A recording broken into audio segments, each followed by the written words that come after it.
I got to thank Sneako for making this introduction.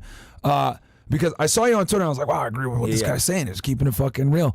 And, Sneako obviously put me in touch with you. So I'm in Vegas there with you, right? We're there for the Super Bowl thing. How the hell did this Sean Strickland thing with Sneako happen, man? Take us through that, because you were actually there. Everyone is talking all this crap and saying all this stuff. You were actually there. You actually introduced Sneako to Sean Strickland. You made that happen. You're the guy that made it happen. Everyone trying to blame me from that. See, I didn't make that happen. I was bringing Sneako in to train with... Well, you warned him.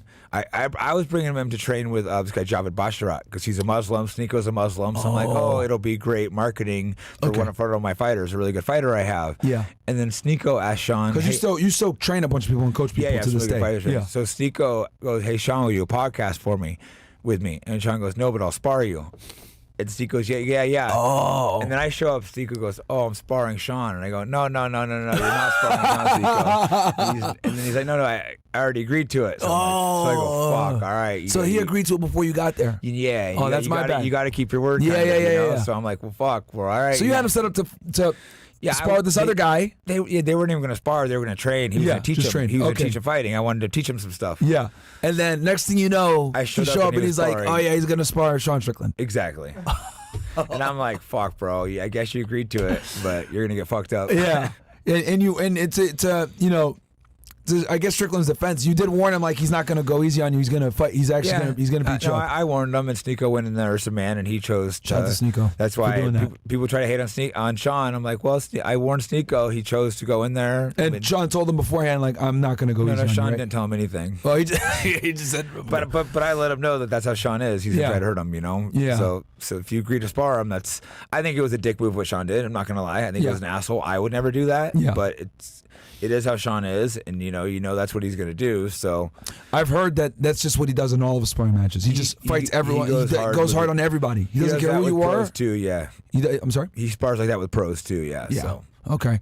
And you guys are cool. You guys have sparred many times Sean, and stuff like that. We spar and stuff. We're cool. Yeah. We talked shit a few times, but never I never felt like we were close to getting in a fight. Maybe like once or twice, but yeah. For the most part, we get along. No, for sure. So I didn't know that. So he had already agreed to it before. Shit. Okay. Yeah, and I was kind of like, you might. That's my bad. I was told you might want to rethink it, but I'm also kind of big on keeping your word. Yeah, so it's kind of like you shouldn't agree to it, but it's hard once you agree to something not to do it.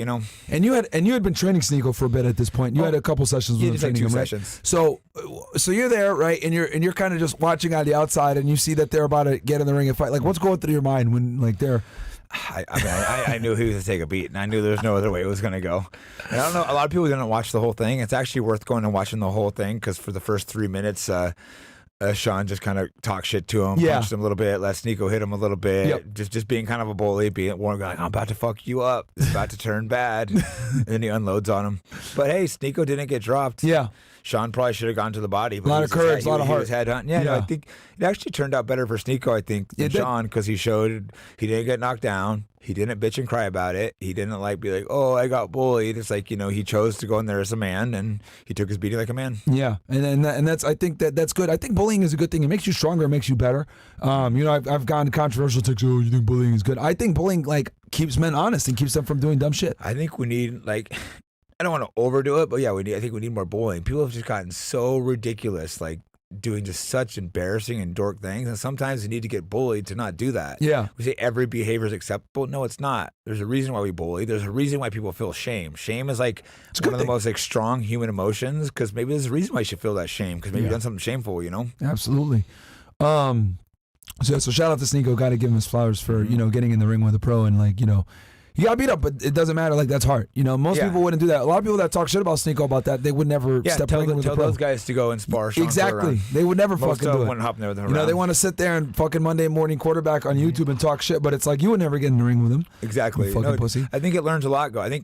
I've been a big advocate for saying for high school, they should make every year of high school, every kid's mandatory does a fight, maybe in front of the PE class, maybe in front of the whole school even.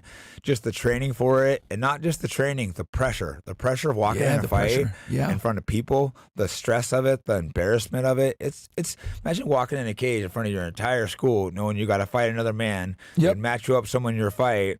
It's not just getting hurt, it's embarrassing. Yeah. You might get the shit beat out of you in front of we fight in front of millions of people sometimes. Millions. It's crazy. Imagine the stress of that we deal with. Absolutely. Speaking of fighting in front of millions.